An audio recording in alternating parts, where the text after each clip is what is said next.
Good morning, everyone. The Subcommittee on East Asia and the Pacific will come to order. The purpose of this hearing is to discuss how the United States could prioritize economic statecraft more effectively and efficiently, taking special notice of the role of the Department of State. So let me now recognize myself for an opening statement. Let's see. Good morning and welcome to the East Asia and the Pacific Subcommittee's National Security, National Economic Security, Advancing U.S. Interests Abroad. In 2019, Ambassador William Burns, one of our most decorated diplomats and former CIA director, described the Department of State as adrift.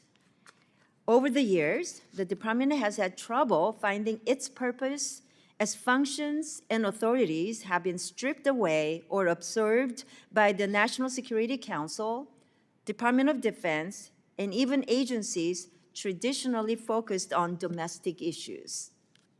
For more than 170 years, economic statecraft was led by the Department of State. This changed in 1961 when President Kennedy sought to expand the administrative state, pulling functions and authorities out of the department to create new agencies and organizations, including the United States Trade Representative, which would be responsible for conducting all U.S. trade and investment diplomacy. The justification for pulling these trade and investment functions out of the department was to improve the government's capacity to prioritize and support U.S. businesses, strengthen the export performance of U.S. industry, and assure fair international trade practices. However, it has effectively split our economic interest from our diplomatic priorities, which has resulted in several challenges. First challenge is that it has not helped increase the ability of U.S. businesses to access foreign markets. In practice, the Foreign Commercial Service and Foreign Agriculture Service officers are few in number and often positioned at U.S. embassies without alignment to our foreign policy priorities. When I travel abroad, I routinely meet with FCS personnel who explain that they spend most of their time engaged in trade shows and organizing events with minimal direct work on increasing and securing market access for American businesses. Because they are siloed off from our diplomatic efforts of the Department of State, they are restricted in leveraging the other tools in our diplomatic toolkit to assist American companies. Second challenge is that the American market has been left susceptible to predatory foreign competition. Our ability to protect American businesses and workers has been severely hampered, leading to calls from across the country for the executive to act and repatriate entire industries and sectors. President Trump, like his predecessors, has repeatedly said that economic security, economic policy is foreign policy. Unfortunately, we have not implemented the structural reforms needed to mobilize that sentiment. Even President Obama asked Congress for the authority to consolidate 6 agencies with trade and investment functions in 2012. This request was not supported by Congress. Bipartisan administrations have independently come to the same conclusion.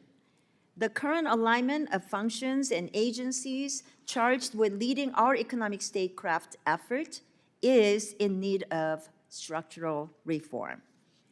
I agree that economic security is national security, and the key question we'll be asking today is, what structural reforms are necessary to reflect this prioritization?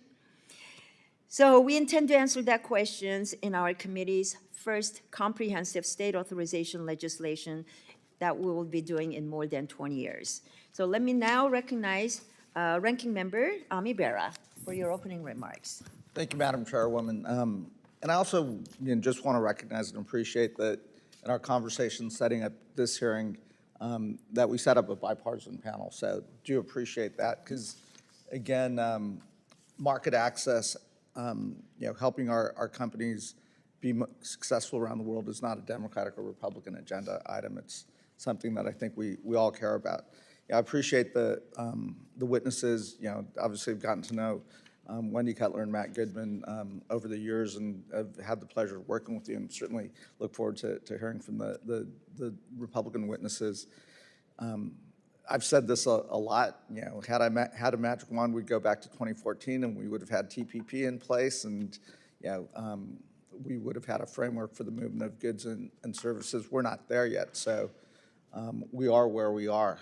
I do think it's incredibly important for us as we go through a State Department authorization process. This is not exactly how I would have gone about reorganizing the State Department. I would have done it in a slightly different way than President Trump has chosen to do it, but we find ourselves with an opportunity to think about what a 21st century State Department would look like, what 21st century tools of economic engagement, economic development, of trade, of tariffs would look like, and where that's best housed. I know in our analysis, as we've talked to others, I do think it is incredibly important to have economics as part of the State Department, to have representatives around the world within our embassies out there promoting U.S. goods, products, working with our companies to help them navigate foreign markets and so forth.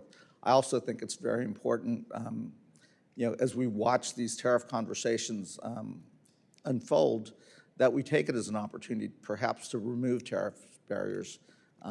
Again, this isn't exactly how I would have gone about doing it. I certainly would not have targeted countries like Australia, where we actually have a trade surplus, close allies like Japan and Korea, but I am happy that the president is prioritizing some of the Indo-Pacific nations as first places to enter into negotiations. And having just returned from Korea, having some real interesting conversations, I'm happy that the U.S. Trade Representative is in Korea right now, engaging in some of those, have had conversations with the Japanese and others. Also, I think there's a unique opportunity with the ASEAN nations. We had dinner a few weeks ago with the ASEAN ambassadors, and they're looking for guidance here in terms of how to approach this. But there's a very real recognition from the Southeast Asian nations that they don't want the United States to leave these markets. So I do think there's an opportunity there. Lastly, I think some of the important things that were accomplished under the Biden administration were programs like the Mineral Security Partnership. These are important programs in the sense that as we look for redundant supply chains, so we're not solely dependent on a single source, in this case, Beijing and the PRC, it is an opportunity for us to work with like-valued allies like Japan, Korea, Australia, to build redundant supply chains for these rare earth elements and critical minerals. I think you need State Department diplomacy to help negotiate a lot of these deals and so forth. So, I think we should be very careful in dismantling, some of this expertise. And lastly, I would say, while IPEF was not exactly how I would approach trade, I think digital trade is incredibly important to what we do economically. I think, getting a digital trade, digital services deal done that doesn't disadvantage U.S. companies, U.S. technology companies where we're dominant is incredibly important. I think, again, in these trade tariff negotiations and conversations, I think there's strong bipartisan support for us to get a context and some digital trade, digital services trade framework done. So again, I look forward to hearing from the witnesses and from your expertise. Thank you, and I'll yield back. Thank you, Ranking Member. The other members of the committee are reminded that opening statements may be submitted for the record. We are pleased to have a distinguished panel of witnesses before us today on this very important topic. First, Ms. Elaine Dezenski. She's a Senior Director and Head of the Center on Economic and Financial Power at the Foundation for Defense of Democracies. The Center produces actionable research and policy proposals to address global economic threats, illicit finance, and supply chain vulnerabilities while promoting the forceful use of economic power to advance American interests. She has more than 2 decades of experience in government, industry, academia, and international organizations, building and expertise in economic statecraft, supply chain resilience, illicit finance, anti-corruption, and national security. Thank you for joining us. Dr. William Norris, Associate Professor, is an Associate Professor of Chinese Foreign and Security Policy at the George Bush School of Government and Public Service at Texas A&M University. He's also the director of the Economic Statecraft Program, where he focuses on the strategic relationship between economics and national security. He's a recipient of the World Politics and Statecraft Fellowship by the Smith Richardson Foundation. Thank you for joining us. Ms. Wendy Cutler, Vice President at the Asia Society Policy Institute and the Managing Director of the Washington, D.C. office. In these roles, she focuses on leading initiatives that address challenges related to trade, investment, and innovation. Previously, she spent nearly 3 decades as a diplomat and negotiator in the office of the USTR, working on a range of bilateral, regional, and multilateral trade negotiations and initiatives. Thank you for joining us. Lastly, Mr. Matthew Goodman is a distinguished fellow and director of the Greenberg Center for Geoeconomic Studies at the Council of Foreign Relations. He leads the RealCon, Reimaging American Economic Leadership Initiative, exploring the U.S. role in the international economy. Prior to joining the council, he served as the Senior Vice President for Economics and Simon Chair in Political Economy at the Center for Strategic and International Studies. He was also the Director for International Economics on the National Security Council staff during the second administration under President Obama. Thank you so much for joining us. Now, the committee recognized the importance of the issues before us, and we are so grateful to have you here to speak with us today. Your full statements will be made part of the record, and I'll ask each of you to keep your spoken remarks to 5 minutes in order to allow time for member questions. Let me now recognize Ms. Dezenski for your opening remark. Chairwoman Kim, Ranking Member Vera, members of the subcommittee, thank you so much for the opportunity to testify. It's an honor to be here today.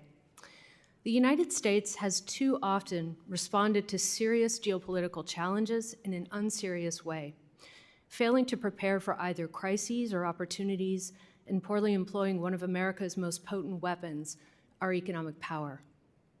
In 2008, Russia invaded Georgia. America was unprepared.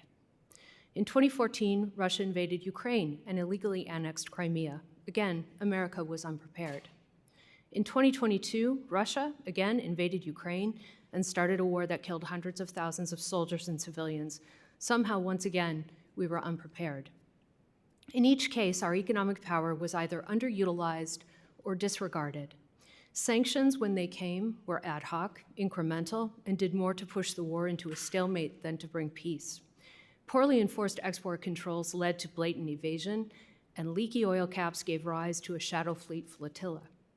Russia is not the exception. The Arab Spring blossomed and died without meaningful U.S. economic support. Venezuelan elections were stolen, and a handful of officials are sanctioned. A coup overthrows democracy in Myanmar, and America's enormous economic power sits idle. Over and over, the U.S. responds to global crises with a fragmented toolkit. A sanction here, and export control there, disconnected, delayed, and diluted. Still, we have unmatched strengths: the world's reserve currency, deep capital markets, innovative companies. And yet we spread our economic power across dozens of siloed agencies without a central strategy or command structure. Technology isn't maximized, enforcement isn't prioritized, intelligence isn't operationalized. Now is the ideal time to change this. We are in an economic moment of opportunity that we haven't seen in 80 years. We need to seize this period of trade awakening to elevate economic statecraft as a key tenet of U.S. foreign policy and driver of national security. We can no longer treat adversaries and chaos agents the same as allies and rule followers. To push back, we must use the power of our markets to defend our markets by creating a near global economy. American capital and consumers should not be open to every rogue nation or evil empire.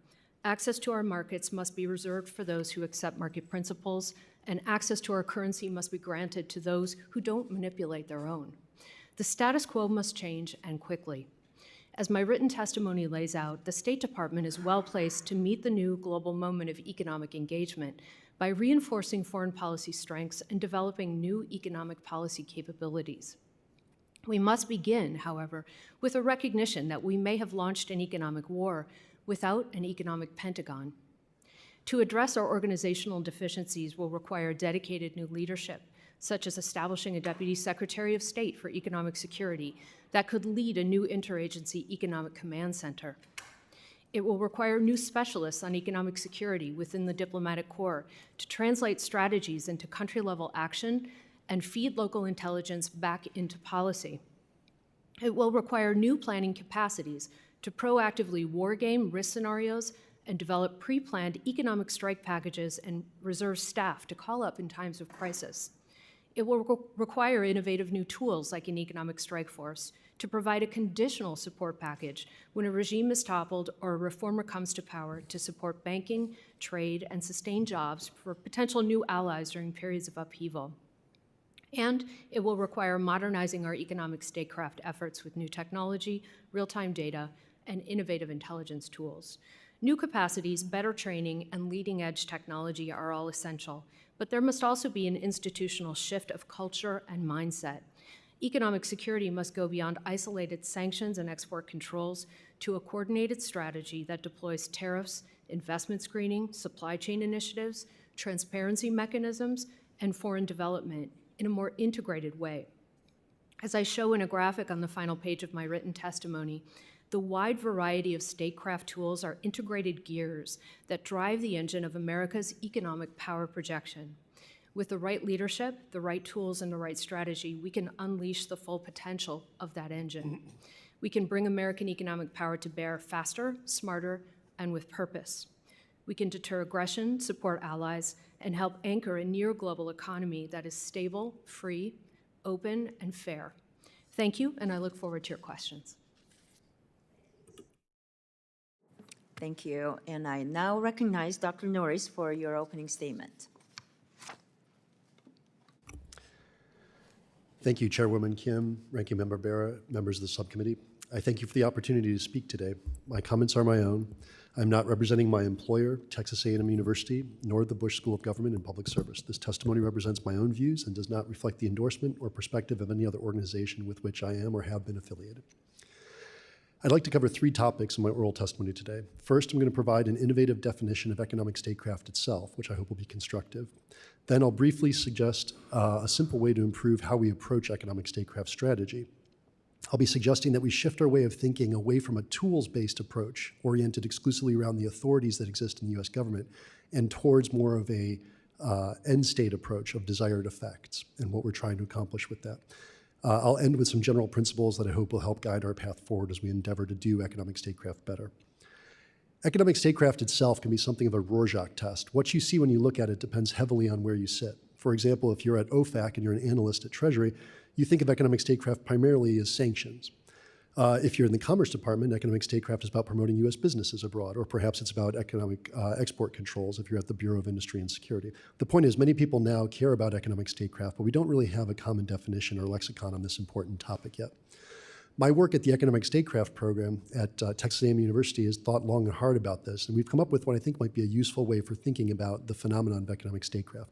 It starts with commercial actors themselves. Most of economics is not done by countries, although we report macroeconomic data at the national level. Most of the actual work being done in economic domains is done by firms. I call them commercial actors because I also want to include things like state-owned enterprises or sovereign wealth funds. These entities will make decisions primarily based on their own self-interests, and from time to time, those decisions about where to locate a factory, how to design a supply chain are going to have implications for national security that matter for countries. When countries decide that they care about these externalities or these kinds of strategic effects, and they decide they want to shape the incentives facing those commercial actors, that's economic statecraft. And that definition, I think, allows us to have a much wider aperture about what's in bounds. And I think a lot of the comments already have kind of listed through a number of different tools that we've used in the recent past. But what's lacking is a sense of coherence, of strategy, of integration, and of coordination across those tools. So the typology that I included in the slides and the written testimony provides a little bit of a framework for thinking about the different ways that economic activity can redound to and impact national security. We're a rules-based society, and currently we're organized on the basis of the legal authorities that the US government has to do economic statecraft. But these authorities are scattered across more than 1,400 different offices that are spread across 13 departments and 10 agencies, with very little coordinating capacity across those silos. Most parts of the US government lack the ability to do any kind of economic statecraft campaign planning, contingency modeling, strategic forecasting, any kind of meaningful economic analysis from a statecraft perspective or an evaluation of impact. So there's very little capability to kind of do that coherently in a strategic fashion today. Instead of this tools-based approach, I suggest organizing ourselves around the desired strategic effects as a better way to do economic statecraft. Those are those 6 externalities that I kind of walk through in the written testimony. In conclusion, I'd like to suggest a few key principles that I think might be constructive to help guide us as we endeavor to more effectively design mechanisms by which to do economic statecraft. In many ways, we're embarking in uncharted territory for the United States. As we proceed, I think it'll be well served to keep efforts grounded in longstanding values and principles that have been a key part of the US success story. Here's a couple of them as I see them. The first one is we have to work with the American private sector, not against it. A lot of the sanctions paradigm inherently pits interests that the commercial sector are going to have against the wishes of government. And that's just fundamentally a conflictual kind of relationship. Second, our national power ultimately derives from US economic growth and innovation. Increasing long-run productivity gains is really the key to succeeding in any international competition of a duration. Third, we need to be very careful about industrial policy, protectionism, or other sorts of market-distorting measures, as these can easily become politically ingrained, and they could lead to inefficiencies and a failure to innovate in the long run. Fourth, government initiatives are most effective when they are focused simply and directly on addressing market failures. And lastly, I think it's important for us to be humble. We're going to try out a lot of things. The stakes are just too high for us to simply do nothing in the face of the challenges that you've already heard about this morning. As you proceed, I would suggest building in the capacity to reevaluate and explicitly take stock of whether things are working or not. In my written testimony, I've also included a number of specific ideas and recommendations for how we might think about enhancing the USG abilities in this domain of economic statecraft. These involve organizational ideas, ways to improve our human capital, and processes to enhance effectiveness. I'd now like to respond to any questions the committee may have. Thank you. Thank you, Dr. Norris. I now recognize Ms. Cutler for your opening statement.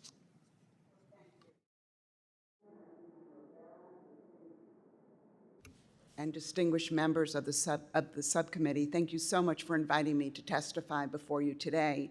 Having worked on trade policy in the US government for over 30 years, mainly at USTR, but also Commerce, I have seen firsthand what has worked and what could stand improvement.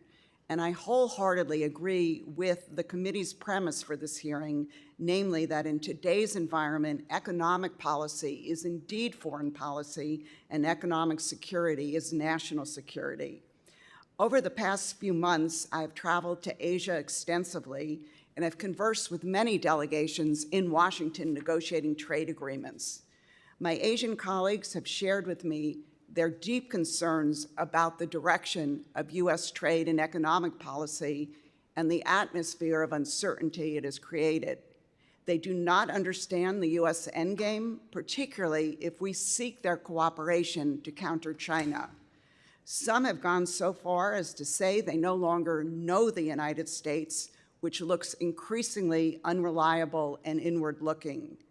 And though encouraged by the recent de-escalation of US-China trade tensions, Asian partners are concerned that their window for navigating between American and Chinese pressure is closing. As a result, diversification efforts are underway away from the United States. These efforts have taken on a new urgency, Asian partners are launching new trade and economic initiatives, updating existing trade pacts, and seeking new members to join these arrangements.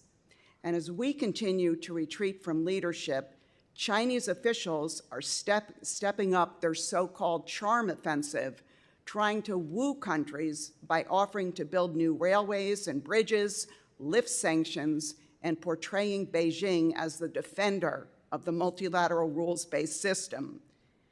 While Beijing is extending carrots, the U.S. is favoring a stick approach in the form of high tariffs as we dismantle many U.S. foreign aid and assistance programs.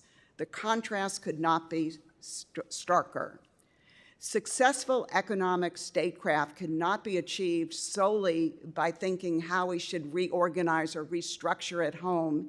It must be anchored in a coherent, fair, and sustainable economic and trade policy framework. The global economic landscape has changed dramatically in recent years, but our economic policy frameworks have not kept pace. And based on my decades of working with State Department officials, I offer a few personal observations.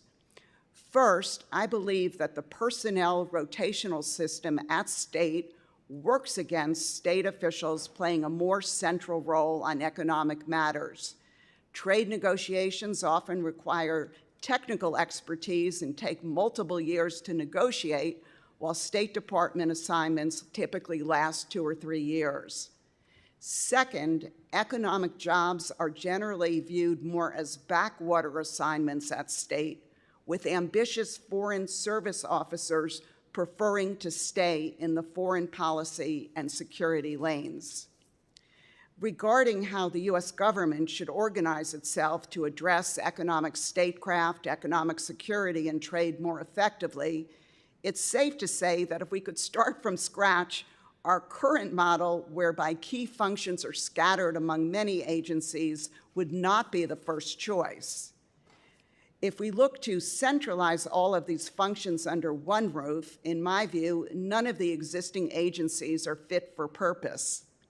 At a time when the United States is trying to rebuild a bipartisan consensus supportive of trade, I believe moving the trade policy functions to State would send the absolutely wrong signal, namely that broader geopolitical objectives would be given more weight than the views of U.S. workers, businesses, and communities. Moreover, creating a new agency that brings all of these functions under one roof, I believe, would be fraught with bureaucratic and cost challenges. Thus, I contend that the best way to proceed is to implement a set of specific reforms, and in my testimony offer 4 proposals for your consideration, including elevating the importance of economic matters at the State Department, having State clearly in the lead on specified international economic matters, establishing a new U.S. government-wide fast-track program to recruit and promote and retain international economic officers, and finally, as Chairman Kim suggested, folding the Foreign Commercial Service back into the State Department. But in conclusion, let's keep in mind that government reorganization, while a worthy exercise, will not succeed if we don't get our policies right. Thank you. Thank you, Ms. Cutler.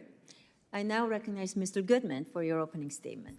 Thank you, Madam Chairwoman, Ranking Member, members of the committee, for this opportunity to testify today. I'd like to make 3 points, and I might sneak in a 4th one based on what Wendy just said, if I have time. First, at a tumultuous time, we need to keep our eye on enduring U.S. interests. In my written submission, I said we're going through a kind of historical hurricane in which the global economic order that the United States effectively created and championed for decades was being upended. The Trump administration's tariffs and disruption of the institutions and norms of that order are clearly the latest phase of that storm.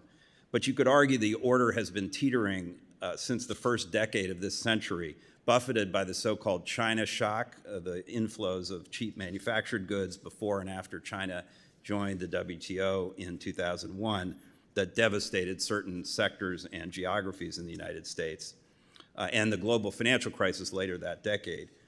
And of course, we've had the emergence of other risks, from global pandemics to climate change to technological developments that have given rise to a new area of policy in Washington, economic security, or managing economic-related risks to that threaten national security or the foundations of the economy. When you're in a hurricane, naturally your focus is on protecting your family and property, on battening down the hatches, on ducking and covering, and it's hard to see past the storm to the landscape beyond. But for the United States, we have other enduring interests that go beyond just protecting ourselves. To advance our economic and strategic interests, we need to engage affirmatively in the global economy. Economically, we need trade and investment, fair and resilient trade and investment, to tap into the 3/4 of the global economy and 95% of consumers located outside the United States. Strategically, we need to complement our military presence around the world with economic engagement. Our allies and partners want us to do both. And we have what I call strategic economic interests, namely the need to continue championing our preferred rules, norms, and standards around the world, while others are seeking to champion theirs. As this committee knows well, all of these interests, economic, strategic, and strategic economic, are especially important in the Asia-Pacific region, where most of our big challenges and opportunities lie. I'm very concerned that we have no Asian economic strategy to speak of at the moment, and arguably haven't for a number of years, leaving others to move ahead with their own arrangements to advance their economic and strategic interests and spread their own preferred rules. Against this backdrop, my second point is that the United States needs a smart economic statecraft to advance our interests. Economic statecraft is a two-sided coin, using U.S. economic power and leverage to advance our strategic and foreign policy interests, and using our diplomacy to advance our economic interests. Smart economic statecraft needs to be balanced, especially between defensive and offensive efforts. We need to both protect and promote our economic interests through policies ranging from export controls to affirmative trade negotiations. We also need to balance costs and benefits and balance international and domestic policies to make sure that we're maximizing our economic position and our strategic benefits, and to win the support of Americans, which is very important. Strategic economic statecraft also needs to be leveraged in the sense that the U.S. government alone doesn't have the resources and capabilities to do everything we need to do. We need to crowd in both the private sector and our allies and partners to reinforce our statecraft on both the offensive and defensive sides. My third and final point is that all of this requires a capable State Department that puts a priority on economic diplomacy. States' comparative advantage among U.S. government agencies is its reach, its presence in 175 countries around the world, and ability to operate across government and society in those countries. The so-called E-line at state, where the economic bureaus are housed, is one of the few parts of the U.S. government that works on both promote and protect sides of the economic statecraft. Everything from commercial advocacy to economic security, such as the Mineral Securities Partnership that Congressman Barra mentioned, and pushing back on economic coercion, for example. They've done a lot of great work there. What the State Department needs is a culture that values economic work more highly, and this in turn requires leadership and signaling from the top and resources to do the job. And I fear that the cuts to states' budget that have been proposed will come disproportionately at the expense of the department's economic functions. Thank you for your attention. I have more to say about government reorganization. Happy to talk about that if you'd like to ask We can do that during Q&A, I'm sure. Yes, so thank you, Mr. Goodman. I now recognize myself for the 5 minutes of questioning, and I want to start by saying that there has been a lot of suggestions about ways to elevate our economic statecraft regime. You may know Dr. Henry Farrell and Dr. Abraham Newman. They wrote in their article for Foreign Affairs in October of 2023 that the U.S. needs a comprehensive economic security strategy to outline how the U.S. could implement its de-risking strategy. Dr. Norris, I know the working group that you led has done a lot of outside-the-box thinking on how to align economic and national security resources. So can you share your thoughts on the idea advocated by some to create an economic security intelligence apparatus aligned with other intelligence arms of the U.S. government? Sure. I think that the suggestion is probably coming into a space that has for a long time been relatively under-resourced and under-provisioned. A lot of intelligence focuses around military or strategic intelligence. Economic intelligence is done widely in the private sector, but not nearly to the same scale or breadth in government. And so I think that there is potentially a positive contribution to be made around building out our capacity to be able to do economic security intelligence. The comment about Farrell and Newman's work, I think it's pretty emblematic in political science because it tends to conceive of economic tools of national power through a relatively coercive lens. And I agree that that's an important part of how these things work, but it's not the only part. And it may not necessarily even be the thing that the United States is best at.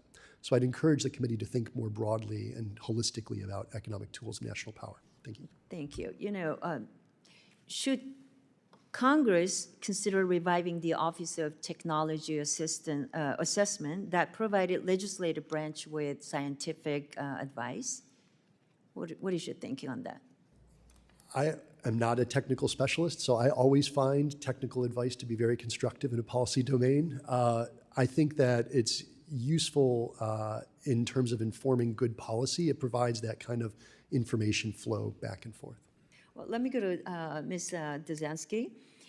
In April 2024, you wrote an article published in the FDD website.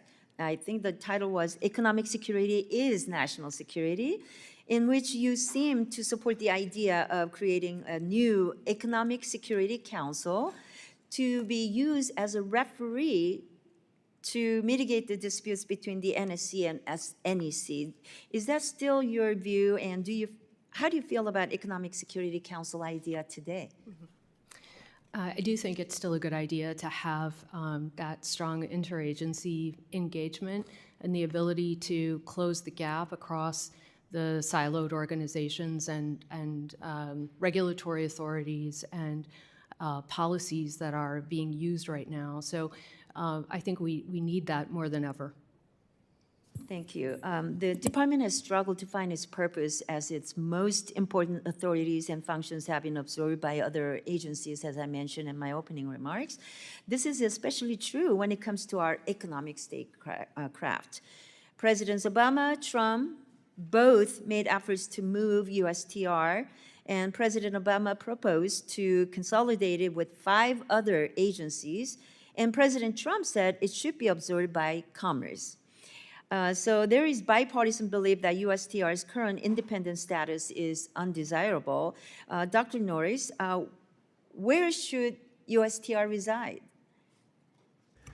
And I would like to ask Mrs. Dezenski to also answer the question, should international economic statecraft be led by a single agency? And if so, which agency should lead it? Can you both tackle that? Sure.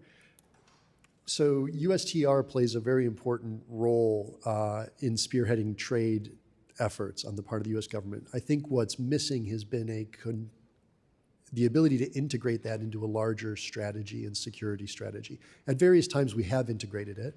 And so I think that when we think about where it ought to live and what functions it performs, I think it needs to be considered under the larger umbrella of strategy and how that role feeds into U.S. strategy, whether it's to expand free trade agreements or to constrict them. All those things kind of matter from a strategy perspective.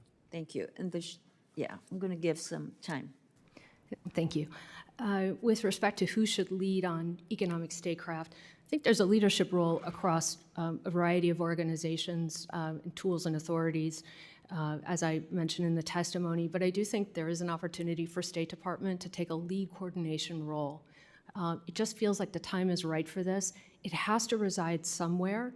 The interagency process is valuable and meaningful, but there needs to be leadership that connects strategy to operational implementation and coordination. And because we are now in what I think is a full-scale pivot to an economic security power projection era, that is foreign policy now. So I believe it makes sense to create a leadership function within State Department. Thank you. Let me now recognize Ranking Member for your 5 minutes of questioning. Thank you, Madam Chairwoman. Just kind of listening to the opening statements of the four witnesses, I actually think you guys agree on a lot more than you disagree upon, and I think that's going to be incredibly important because we are at a pivotal moment where we're rethinking what national security, global security, economic security looks like in the 21st century. And it's a simplistic view, but the 75 years post-World War II, I do think the United States, put together an economic framework that benefited the entire world, created relative peace and prosperity, and at times disadvantaged us. But again, being the dominant economy in the world, I think we could do that in those 75 years, rebuilding Japan, creating a natural competitor, but also a stable democracy. Watching South Korea go from one of the poorest countries in the world to the 10th largest economy in the world and a natural ally, stable democracy. Rebuilding Europe, through the Marshall Plan, but also creating relative stability on the peninsula. And I'd argue, 2 decades ago, 3 decades ago with China, the approach was the same, thinking that, okay, if we normalize trading relations, China would create a middle class, entrepreneurial class, and you could argue in 2010 that they were on that path. But today it's very different. I mean, Xi Jinping has, taken China into a very different direction. I think some of that is rethinking where we are, but I also think the internal politics of the United States have changed, where the base of the Democratic Party was the working class union workers in the middle of the country. That formed the base of a lot of Donald Trump's victory right now. And, it is interesting to hear me as a Democrat sometimes be more of a free trade person than some of my Republican colleagues. Again, there's just a recasting.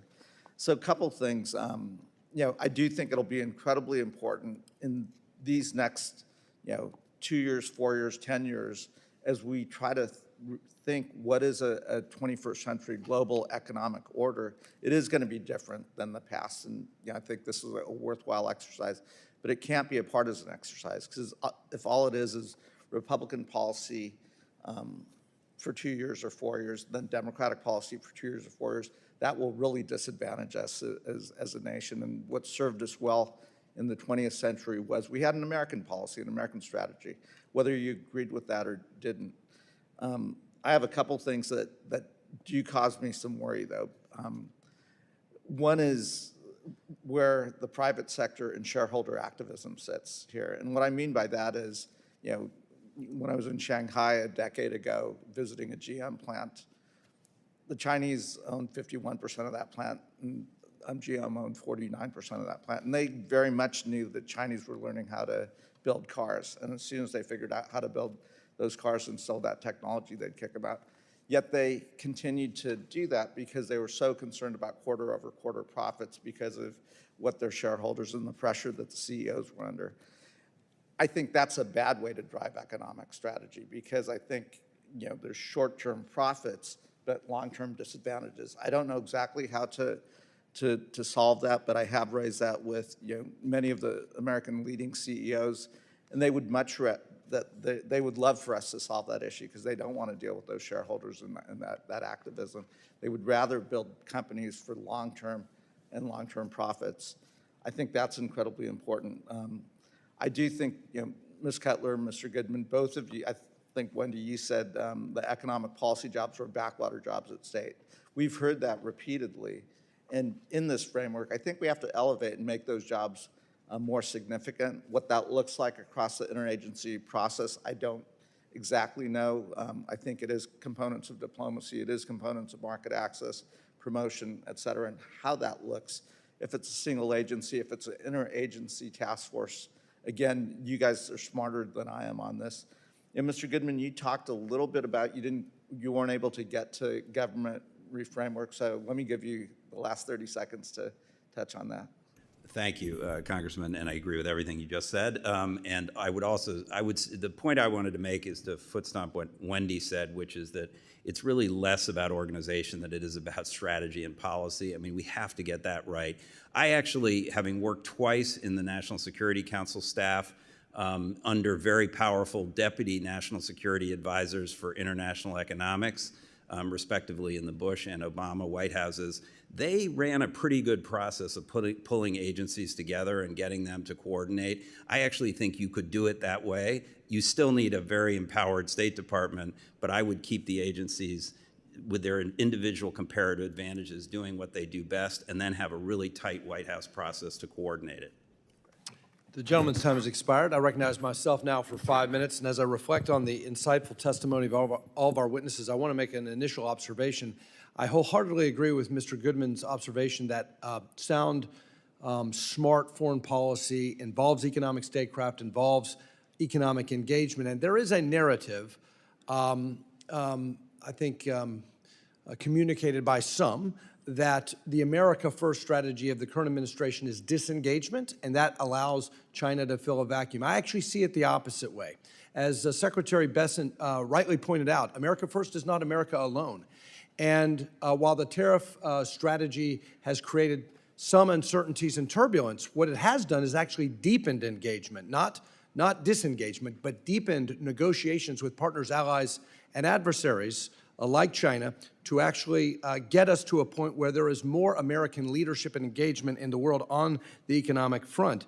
I think this has the enormous potential to achieve greater, more bilateral, more reciprocal trade deals that give American exporters more market access and therefore more leverage and economic influence in the world. And look just to yesterday to see the $600 billion commitment from Saudi Arabia of more foreign direct investment in the United States, to see that there is massive economic engagement like we've never seen with this America First strategy. Let me ask Dr. Norris a question about what Mr. Goodman says is smart economic statecraft. In February, President Trump issued a national security memorandum entitled America First Investment Policy, directing federal agencies to address outbound investments into China. I think this is smart economic statecraft. I think it's very smart to stop financing Chinese military-industrial complex companies. I also would say, though, I very much appreciate, Dr. Norris, your pointing out that we should not try to fight the American private sector, that our national power ultimately derives from U.S. economic growth and innovation, and so we need to be careful about mimicking Chinese industrial policy. We should counter China not by becoming more like China, but by being the best version of ourselves. Our advantage, I always say, is that we're capitalists and they're communists. And so they misallocate capital, and their industrial mercantilist policy is not what we want to emulate. So can you speak about what is the right way to screen and stop investments and capital flows into China that threaten our national security, while at the same time adhering to our free market cross-border capital flow ethos? So I think this idea of outbound investments is an important topic. I think that you're exactly right when you say we need to do us better and not try to copy what they're doing or try to mimic exactly what they're doing. The way I think about this is these kinds of investment flows are going to generate things that matter for national security. So what can we do better on this? We have to be specific and precise in saying, here's why this is bad for national security. It doesn't be public, but somebody needs to know, and they need to be able to do that analysis. And then they need to be able to have mechanisms that allows us to put a stop to that kind of behavior, because it is going to be detrimental to U.S. national security. I think this dovetails with something that Ranking Member Barra also talked about in terms of the key to U.S. success for most of the 20th century was that we found a system that was able to have other countries' pursuit of their self-interests redound to America's best interests. That's the secret sauce. That's what we are after today, I think. As we start thinking about strategies and ways to design systems, we want to capture and harness these naturally occurring incentive structures. So companies want to make money. They want to manage to quarterly profits. That's a feature, not a bug, in my opinion. But you also have the importance of long-term capital. Warren Buffett has achieved a lot of success with a very long-term vision. There's a space for that, but we have to be smart about harnessing these incentives. That's where the policymakers come into play. That's our jobs. We have to think creatively, and we have to think about what are those incentives. If everybody looks out for their best interests, what's going to be the macro result of that? And that's kind of the framework that I'm trying to suggest to you all, is as you think about these security externalities, that's the thing that's not going to be endogenized into the transaction. I wanted to talk about DFC as an important tool for economic statecraft. I don't have time. Let me just ask this final simple question. Dr. Norris, can you speak to the importance of fiscal responsibility and lowering our deficits to protect strong demand for U.S. Treasury securities and the dollar's dominance? And why is that important to national security? Yeah, as all of you will appreciate, the U.S. serving as the world's reserve currency gives us a lot of privileges. We're unique in this regard. The United States is a $30 trillion economy, and we as government stewards of public capital always have to think about being prudent with how we allocate and use those resources. In my opinion, our real strength resides in the private sector, and what we have to do is find a way to harness those proclivities and naturally occurring tendencies to redound to the national security interest. My time has expired. Growth, growth, growth. Thank you very much. And at this point, I recognize the gentleman from Texas, Mr. Castro, for 5 minutes. Thank you, Chair. Thank you all, each of you, for your expertise and testimony today. We started the year as the most powerful, most prosperous nation on earth. And the way I approach it is when you're going to make changes to that, those changes better be such that they make us even stronger.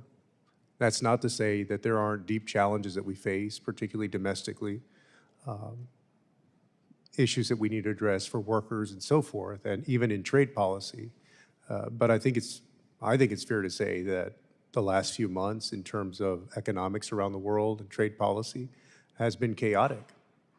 I remember when President Obama was in office, one of the critiques of the American business community of his presidency was the uncertainty. Everybody was using that word, the uncertainty. Well, if that was uncertainty, this is chaos. With tariffs changing from day to day, a million different negotiations supposedly going on with different countries. And one of the effects, as I have had meetings with embassies and with foreign leaders, is that the world is starting to move around us. And Ms. Cutler, you mentioned diversification, and I imagine you meant diversification. Countries are diversifying their own economies and their trading partners. And I want to see if you would speak to that a little bit with respect to Asia. And the fact that as to them, from their perspective, not our perspective, but to them, as we become a less reliable trading partner and economic partner, what do they do? Well, it's not only that they're viewing us as unreliable, but they're also viewing us as no longer as interested in the rules-based trading system. And so I think both of those factors are motivating other countries to become less reliant on us and work with countries where they have common interest. And frankly, for many small and medium-sized countries, a strong WTO, for example, is in their interest. What we're seeing now, though, is countries forging new agreements and expediting negotiations that seemed impossible just years ago. So, for example, the UK and India just 2 weeks concluded an agreement that was under negotiation for many years. We've seen now the European Union express interest in somehow aligning itself with the CPTPP, something that for years they said they would never do. And we're also seeing other countries express interest in either joining the Regional Comprehensive Economic Partnership or CPTPP or different digital agreements. And ultimately, as all of these agreements are being forged without us, we are disadvantaged. We do not get those benefits. And so I think this trend is very concerning, and I hope that we can work together to find a way to convince our partners that we want to engage with them, we want to seek win-win agreements, and that we still see merit in a rules-based international order. No, absolutely. And I think it is fair to say that this has been a kind of shake-up. But the world is not a snow globe. Things don't just go back to exactly where they were once everything settles down, right? I'm the ranking member on the Western Hemisphere Subcommittee and was meeting with folks from Mexico who said they're pursuing a free trade agreement with Brazil, for example. And so you see different regions of the world trying to come together in their own ways. Mr. Goodman? Yeah, I totally agree that this is really the problem, that we used to write rules, get others to agree with our approach to rules, standards, norms of international economic behavior, and that was very much in our interest. Frankly, it was in their interest too, but it was ultimately in our interest, and we're giving up that by not having some kind of more affirmative offering of our preferred rules, including, by the way, I meant to say earlier to Congressman Bera's point, in the digital space. I think that's really critical, where we pulled out of an effort to try to get people to agree to our preferred digital rules. So we need to do more of that, or others are going to make other arrangements. In my 20 seconds, other witness and quick comments? I'll just say that, from my perspective, that the rules-based system is broken. The global trade order is no longer something that we have been able to manage, and the problem behind this is China. And this requires a reset of significant magnitude. Why? Not only because we need to rebalance trade, but because we need to free our defense industrial base from dependency on Chinese supply chains, and we need to move towards real wage growth and productivity in this country. And we won't get there if we continue to be in this deficit orientation without a rebalancing of trade. My time's up. I apologize. Thank you, Mr. Cash. You know, during my travels and visit with our embassies abroad, we always, in a bipartisan way, express our appreciation for the work that they do to represent our U.S. interests. But I have also been unimpressed with the efforts made to assist American businesses in gaining market access and competing on an international level. So I want to ask all panel, what inhibits our current export promotion regime from producing the results that our companies and constituents desire? Let's start with you, Mrs. Dezenski. Sure, thank you. Well, first and foremost is the ability to be competitive. So I think we need to do a better job at providing some incentives through EXIM, for example, and export financing. We need to be better cheerleaders for U.S. companies abroad. We need better terms of engagement, which is what at least some of this tariff negotiation is about, opening up foreign markets in ways that were not open previously. So we need to do a much better job in terms of setting the conditions for American companies to be successful abroad and to be able to compete in what is a fair and open market. That is not what we have now. Thank you. Mr. Norris? Dr. Norris. Yeah, I agree that I think that there's a lot of variation by country teams. In my experience, I think that some countries do this really well and others don't. And so studying that variation, why is it working somewhere, why is it not working somewhere else, would be a useful way to proceed. The thing that I would suggest is you might find in those places where the country teams are really killing it is going to be a very close working relationship with the major industries and sectors and private sector players that have opportunities in their host nations. That's probably not coincidental. Informal mechanisms, a lot of what we're doing today, I think a number of the other panelists have talked about this, we're using these workarounds to get past some of the institutional design failures that we're currently enmeshed in. So that would be something else to kind of pay attention to. Thank you. Ms. Cutler? With respect to export promotion, I think this is an area where State Department could play a more effective role, particularly in our embassies abroad. And I think this gets back to the whole notion of looking at the Foreign Commercial Service and the State Department's economic offices. I think if they were merged, then there'd be a lot of synergies to help promote exports. But also, look, we need an infrastructure to help us promote exports. It's one thing just to advise companies, But, you know, our companies are competing against financing that other governments are giving their, you know, their private companies. And again, that puts our companies who are incredibly innovative and competitive at a disadvantage. So I would urge the committee to look at those structures as well. Thank you. And just very quickly to agree with all of that and just say that I think, you know, the problem has really been we haven't had a commitment at the highest levels that this is really important for our interest, frankly, in the last couple of administrations. So I think that's the first thing. You need a real commitment from the top, I mean, from the president, to why this is important. And then you need finance and you need other removal of legal constraints, like other countries can just go and advocate for a particular company. We can't do that. And for, you know, there's an argument about that because we don't want to pick winners. But I think there's a way between our approach and the French or Chinese approach that would be more helpful to getting our products and services forward.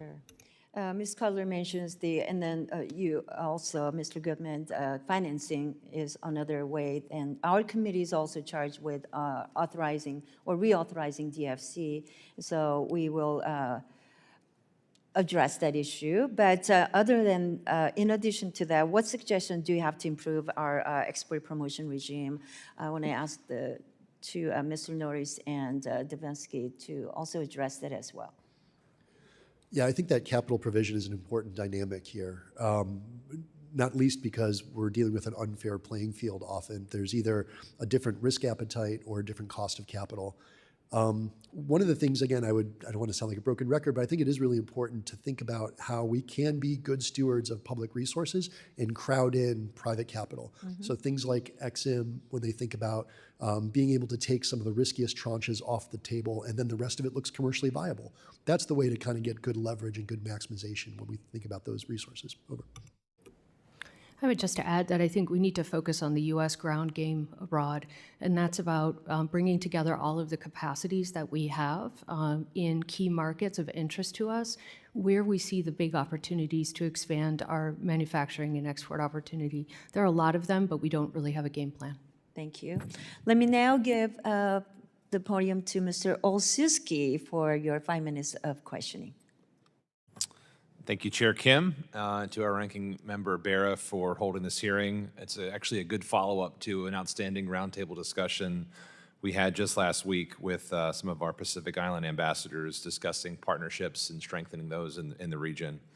My takeaway was the overwhelming consensus was that region wants the U.S. to show up. They want us to be there, even as they see what I think is a global retreat.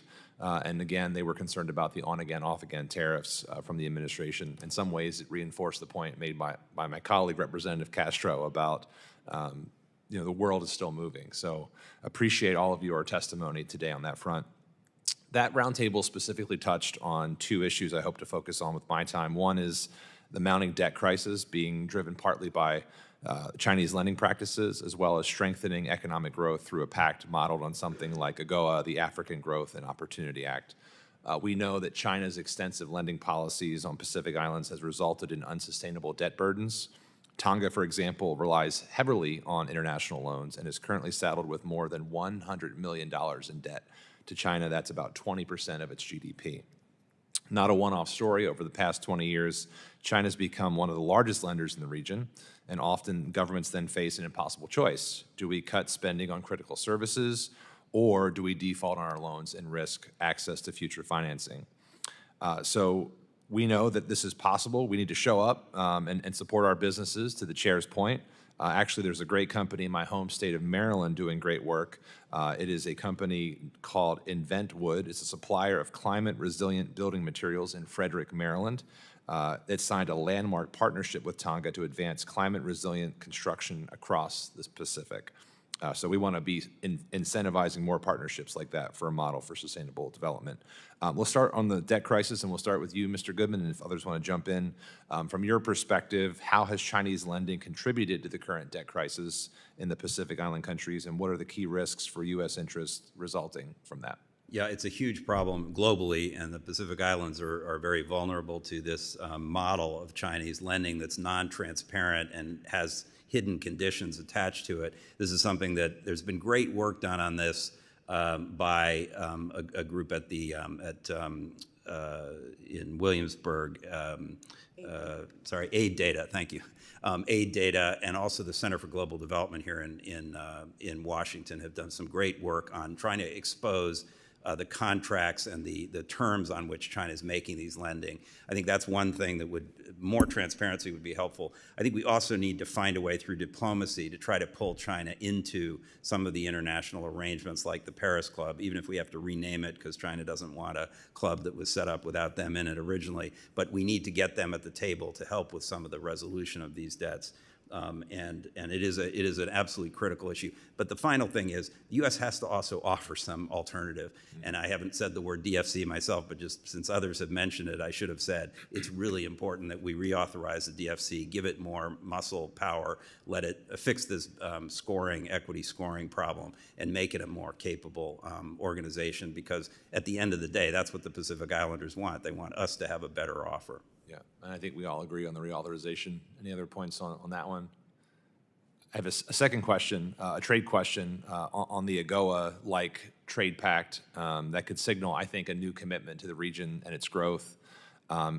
What would, and this can go, we can start with Ms. Cutler, and again, we'll open it up if there's time. What would the economic benefits be for the Pacific Islands and U.S. businesses from a trade agreement modeled on AGOA?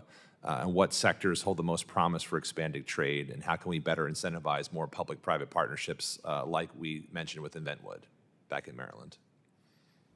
Well, I think you raised an excellent suggestion, some kind of AGOA program for the Pacific Islands, because countries like this, as Matt said, and you said, they very much want us to show up. They want to work with us, but they need some benefits, right? And so even though these programs provide unilateral benefits, they also very much provide an opportunity for continued connectivity and cooperation between the United States and these countries. So I think that's a model that's worth looking at. I have 20 seconds if any of the witnesses wanted to chime in. Yeah, I was going to say, I think that your comments raise some awareness around making sure you understand what the partners need. What are they looking for? So listening to what is going to be resonant for them. And also this idea of building capacity, being able to have that transparency around these debt agreements. These are all things that are going to reinforce good governance, and I think are going to play to our strengths. The key really is the commercial viability, particularly with the Pacific Island nations, and some of them struggle with that. Thank you all. Madam Chair, I yield back. Thank you. Thank you. Let me recognize Rep. Moylan for his 5 minutes of questioning. Thank you, Mr. Chairwoman. While national security is often dominated by military sectors, the economic domain has historically been the strongest tool in shaping international affairs. So, sitting on this committee in armed services, I fully understand the importance of national economic security's role alongside traditional military power, but economic tools don't often get the bureaucratic limelight. By advancing our cutting-edge technologies and building more resilient supply chains, the United States continues to build peace through trade deals and deter bad actors through sanctions and tariffs. As the U.S.-China trade negotiations become increasingly high profile, we can't talk about national economic security without addressing the relationship with the People's Republic of China. While we've already implemented export controls on PRC, the U.S. must do more to maintain our leadership in key industries like cyber, quantum technology, and AI. Ultimately, the PRC's unilateral decision-making structure makes many of its economic policies expedited and reliable, making it hard for democracies like the U.S. to compete. So the United States is faced with unique problems. How can the U.S. economy, diplomacy, outcompete the PRC while maintaining our values? And as Guam sits closer to Asia than North America, I can certainly tell you my appreciation for working with our foreign partner nations. Large partnerships with organizations like ASEAN or smaller free trade agreements have continued to demonstrate the willingness and success that comes with less constrained economic policies. In the State Department's reauthorization, I think it's clear that we must combine greater domestic investments while collaborating with our allies in areas where the United States has comparative disadvantages. So, Ms. Dezenski, the Department of Commerce has published The Dire Nature of U.S. Critical Mineral Supply Chains. With regard to our supply chain reliance on foreign sources, what diplomatic tools and instructional changes do you think could properly address our dependency issues? Thank you. I'll just highlight that we have a report coming out on this very issue in the next few weeks, which is very specific to looking at dependencies in the advanced battery supply chain and the role of critical minerals. But let me just highlight a couple of the key elements from that report because it applies across the board for the challenge we face. Number one, we have to get a control on processing of critical minerals. We need to break that chokehold. China is not necessarily controlling all critical minerals, but they're definitely controlling the processing, and that has to stop. We need to look at controlling for price volatility around core commodities. It's making it really difficult for Western manufacturers and processors to get into the critical mineral space because of that. We also need to look at much deeper partnerships with allies and partners who have the very same problems about access to markets. More broadly, I would say that we have a host of problems with non-market practices coming out of China, and now is the time to put that on the table, whether we're talking about currency controls, capital controls, dumping, which is a massive enforcement issue now for us, rules of origin questions, you name it. These all contribute to why it becomes so difficult for U.S. manufacturers and others to compete in this, this global trade order. Thank you. Ms. Cutler, based on your experience at the Office of U.S. Trade Representative, how should the U.S. approach known adversaries in the competitive economic realm? Additionally, is there a point where the U.S. should consider revoking items like the permanent normal trade relations? I think the key to addressing the China challenge is working closely with our allies and partners. I don't think we can effectively do this on our own. And so I am concerned that with our current trade policy, when we're hitting our allies and partners with tariffs, they're busy negotiating with us, and I think time would be better spent, frankly, working with them to address many of the practices that my colleagues have expressed concern with respect to China. Thank you very much. I'm out of time. I thank the panel for your testimonies. Thank you, Madam Chairman. Let me now recognize Representative Sherman for your 5 minutes of questioning. Comment on Mr. Barr's statement that we need to deal with the deficit. That's why we need to avoid the tax cuts that are being proposed on the Ways and Means Committee at the present time. We did balance our budget in the 90s because we locked in Clinton's tax policies, and then in 1995 we started spending like Republicans. Mr. Barr also talks about how important it is that we have the U.S. dollar be a reserve currency. The crypto advocates have made it very plain they want to take that away from us. When somebody says what they're going to do to you, you should listen. Our chair asks us, where should USTR be? I think it should be in the State Department, but my fear is that then state will make trade concessions in order to achieve other foreign policy objectives, because the people we've hired at the State Department are people who dream of a Nobel Prize and study how Metternich dealt with the Congress of Vienna. We've got a distinguished panel here. You've all spent a lot of time with State Department people. Putting aside the political appointees, just on civil service and foreign service, do any of you know any CPAs who are employed by the State Department? No hands go up. Do any of you know any MBAs personally who work? I see one. You're nodding, sir. Do you actually know somebody well enough to name? An MBA? No. So we have no MBAs. And do any of you, please raise your hands if this applies, do you know anyone with 15 years international business experience who's a civil servant or with the civil service or the foreign service of the State Department?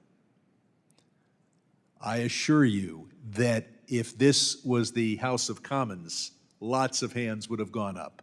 In every other country, business is important. But there's no way in which the State Department has the greater flaw than their process of issuing visas. Nobody becomes a Foreign Service officer to issue visas. We don't hire people who want to issue visas. And so I've got to send an apology letter to my cable company because by the cable company, I was on the phone with them for an hour and flipping it around and around, and I thought that was the worst experience possible until last night when I tried to deal with the consulate in Karachi. The process that we put people through to get a tourist visa or a visa to come here and buy our products shows that we don't care about tourism, we don't care about products. Ms. Dezenski points out that we've perhaps started an economic war without a Pentagon. There's only one thing worse, and that's if you have your general being bought off, the way Benedict Arnold was bought off. We've got this $400 million plane. Not since the Greeks left a gift outside the walls of Troy have we seen such a bad gift acceptance. We're going to have to disassemble the plane looking for bugs. Then we're going to have to outfit the plane with the most advanced communications device. And then we as a government don't own the plane. It's owned by Qatar, and they're going to transfer it over to the Trump Foundation. But more important, perhaps, is the $2 billion Abu Dhabi has announced they're going to put in the Trump stablecoin.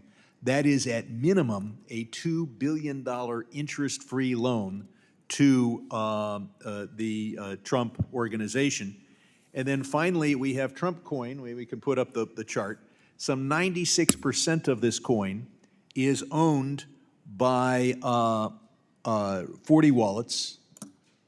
Press report says they're all owned by the Trump family.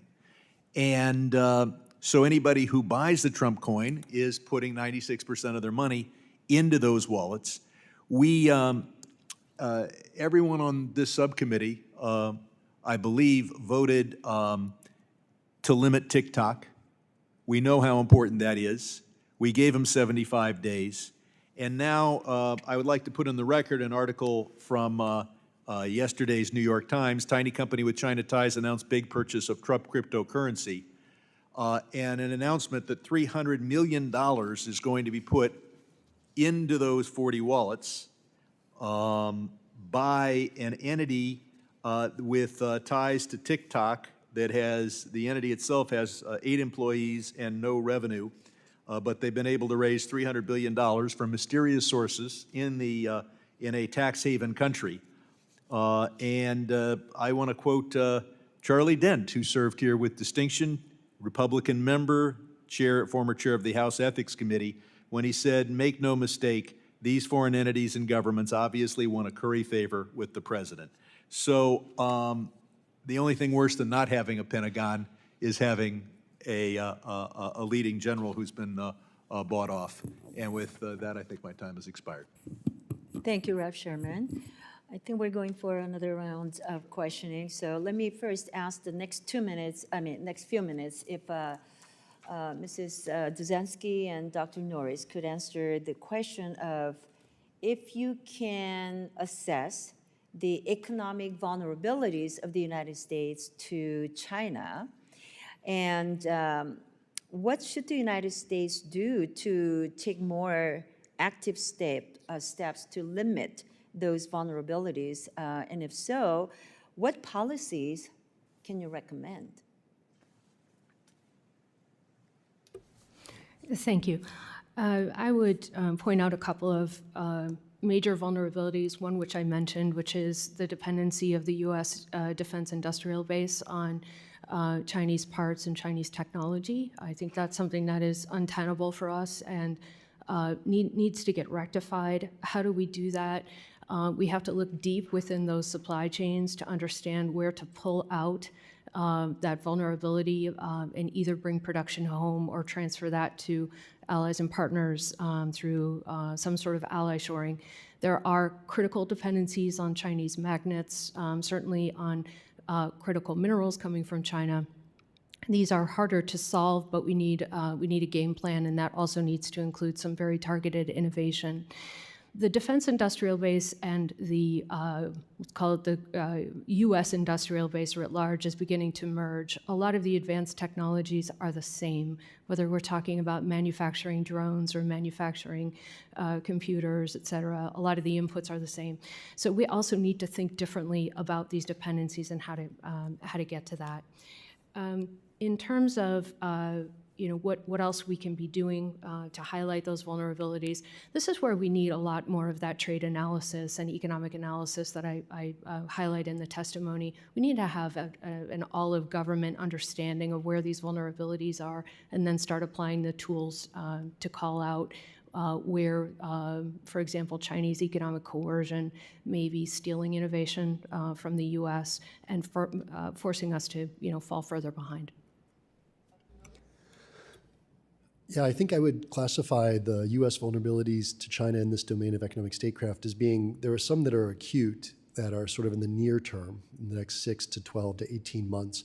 And then there's another set that are longer term, this idea of creating alternative orders that exclude the United States or have an alternative center of gravity. So I think those acute ones have gotten quite a bit of attention. Items like when China's the unique source of key inputs, things like for some pharmaceutical precursors. The list, I think, is well known to this committee.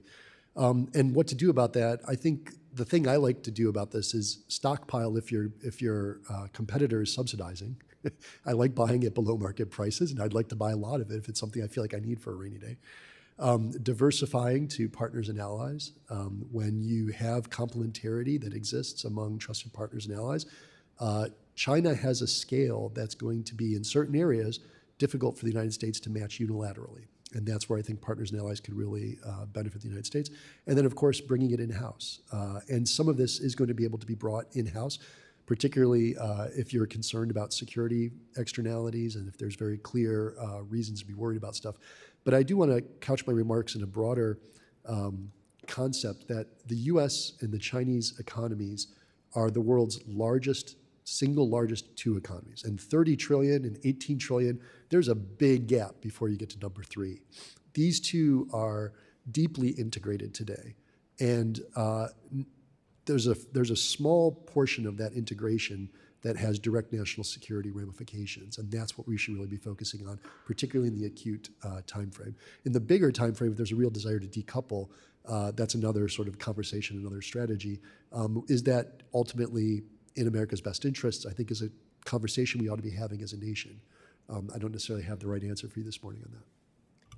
Thank you, very helpful. Let me now ask the ranking member to ask questions. Great, thank you. We do find ourselves at a pretty interesting time, and I would agree with each of the witnesses that the rest of the world, whether it's Europe, countries in Asia or elsewhere, are trying to figure out where the United States is and what our strategy is and so forth, and that's creating some uncertainty. But in my interaction with, again, in my travels abroad, but also with ambassadors here in the United States, there's also a deepening recognition that they don't want the United States to leave. And I would say, particularly in Southeast Asia, they recognize that they understand the terms by which China does business, and they want a robust U.S. presence there as an alternative partner. And they also, while we're not, our trade policy, our economic policy isn't just based on benevolence. Much of it, again, in that 75 years post-World War II was benevolent, didn't disadvantage our companies, didn't disadvantage our economy, certainly opened up markets for our companies, and we did very well in that construct, but so did many of the other nations that share similar values to us. And I think that creates an interesting opportunity for us as well, because while they don't like the uncertainty, and I do think most countries around the world appreciated the rules-based order that we had put in place, I think there's a growing recognition that American economic policy is changing a bit. And, again, I'd go back to my 13 years in Congress. We all would have guessed TPP would have, trade deals were never easy. Didn't get across the finish line, and we saw in the 2016 presidential candidate. Both candidates turned against TPP. I would have thought, the renegotiation of, or the negotiation of USMCA, which was the largest bipartisan trade bill, close to 400 members of the House of Representatives, more Democrats than Republicans voted to support that process. Would have thought we'd then say maybe we build off of that. Again, we're in a much different place with, I'd urge President Trump to say, okay, if you have issues with Mexico and Canada, you've got a renegotiation coming up. Let's use that as a vehicle by which to address some of this. And then, the orthodoxy around tariffs and what that looks like. Again, President might take this as a compliment. He's been incredibly disruptive. I think he's using a very blunt instrument, a blunt tool, but it is getting everyone's attention. I would hope that we on this committee, we in Congress, along with the administration, as we start to approach this, I can't undo the past, but what does that context look like moving forward? I also think the pandemic was a real wake-up call for not just the United States, but most of the world, because of the real dependence on, whether it's the pharmaceutical sector and APIs, protective equipment, rare earths, et cetera, just exposed tremendous vulnerabilities that we have. And if we were to get into a direct confrontation with China, those vulnerabilities, we're seeing it a little bit around the tariff conversation and the trade conversation with China. But it does expose real economic and national security vulnerabilities that not just us, but others have. So the reason why I talk about things like the Mineral Security Partnership, and which again I think is a really good idea, but I also think how we approach trade and economic development in the 21st century is probably going to be more alliance values driven with partners. And what I mean by that is I think we should work with the Koreas of the world, the Japans of the world, the Australias of the world. If we, rare earth elements aren't super rare. It's just, as you pointed out, Ms. Dezenski, the processing of these, it's a dirty business, and I don't know if we're going to do that in the United States, but we ought to go into Malaysia or Vietnam or places that would be willing to do it and build those markets. And we don't have to do that by ourselves. I would say we should do that with like valued allies that want these redundant supply chains. Australia certainly has expressed an interest. Now, it may cost us a little bit more, and I think that's something that we'll have to try to address. Dr. Norris, I certainly think it's a great idea for us to have a national stockpile of these critical earths, and that is something that we as Congress should explore with the administration of creating that stockpile so we don't have those vulnerabilities.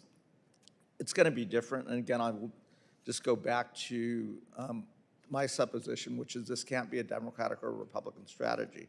This has to be an American strategy, and I think an American strategy in concert with countries that share similar values of the relative open markets, relative democracy, freedom, because it's not a given what the next 75 years looks like, who dominates those 75 years. But I do think, again, in my travels, my conversations, the actions of the first 100 days of the Trump administration have shaken a lot of countries around the world, but it also has brought them to the table to say, hey, wait a minute, we may not like what America's doing, but the last thing we want is America to leave our markets. I'd be curious just quickly if you feel like that's characterizing it in the right way, and maybe we'll start with Ms. Dezenski. I do think that's the right characterization. There is a long-term strategy here, but there's also a lot of tactical back and forth right now that is probably causing some confusion. But I think what we're seeing now is the display of economic power in a way that we haven't seen it before. And whether we agree or don't agree with how the tools are being used, we do have an administration that's using them in some pretty interesting ways. I'll go back to an earlier comment that I do think it's time for a pretty broad trade reset, and we need to think about it holistically and ultimately getting back to this near global economy idea. So we box out the countries that don't want to participate in a free and open market, and To your point, we ally shore. We ally shore where we can. We bring home production where that's required and necessary. We do that. And where we can't do that, we work with allies and partners. Dr. Norris. Yeah, I'm going to agree with a lot of what you said, and also what my fellow panelists are saying. I think the United States does enjoy a significant incumbency advantage for having written a lot of the international rules of the order. I don't always think that we're taking full advantage of that opportunity. And I think that when we think about this competition, it's important to maintain flexibility, the ability to adapt. We have to be able to do us better. We are an incredible nation that has incredible capabilities. And when we think about how we're going to compete, we're not going to compete because we're going to mimic and do something that they're doing and try to make it fit for us. We have to think about what are we good at? And that's why I come back to innovation. I mean, we can completely change a paradigm with our radical capacity to innovate in this country. We have to preserve that capability. That's really important in a long-run competition. I also think that your point about making this bipartisan, making it something that's not going to lurch from one administration to the next or one Congress to the next is really important. And this is a long-run competition that's going to have to be run in a series of sprints.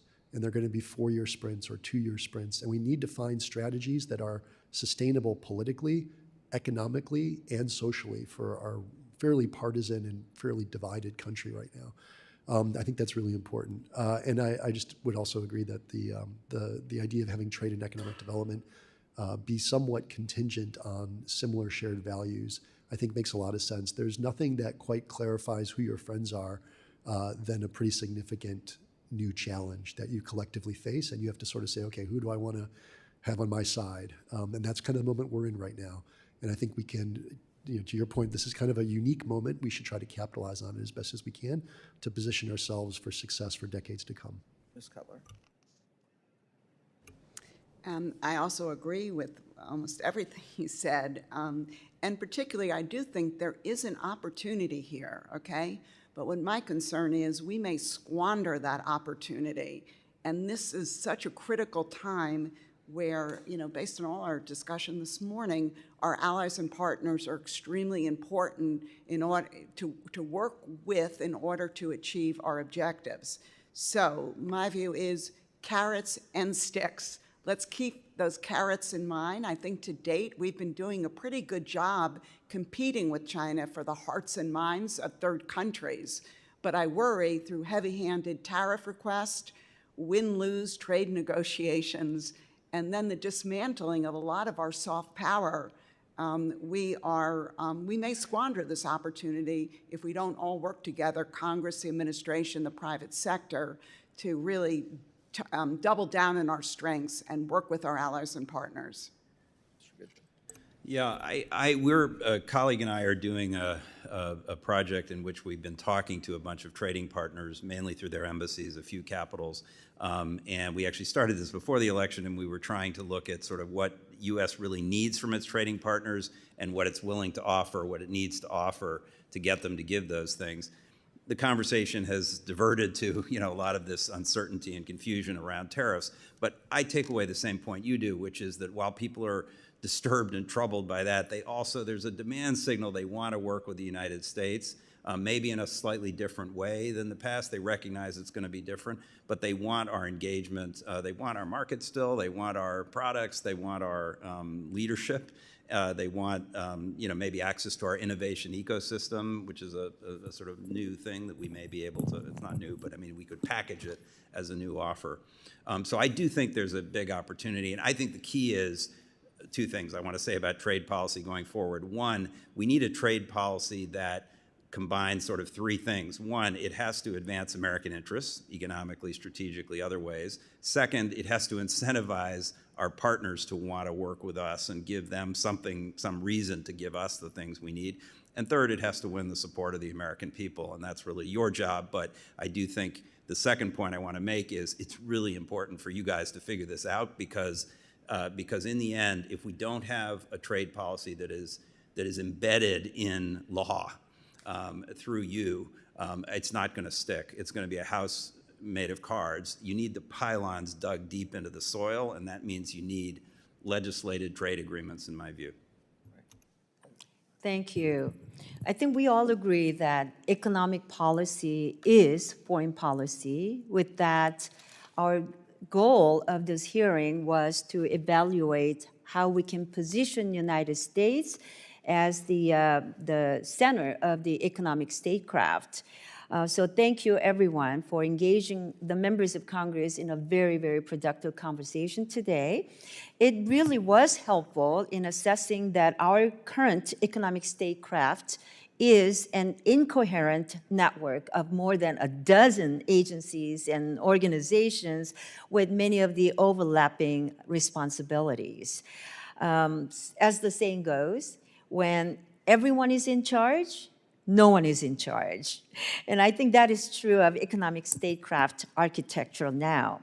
So let me once again thank all of our witnesses for your valuable insights, the suggestions, the recommendations that you provided to us. We will definitely keep our conversation today in mind and take those suggestions in mind as our committee works to authorize the State Department. With that, the members of the subcommittee may have some additional questions to the witnesses, and we will ask you to respond to those in writing. Pursuant to committee rules, all members may have 5 days to submit statements, questions, and extraneous materials for the record, subject to the length limitations. So without objection, the committee now stands adjourned. Thank you.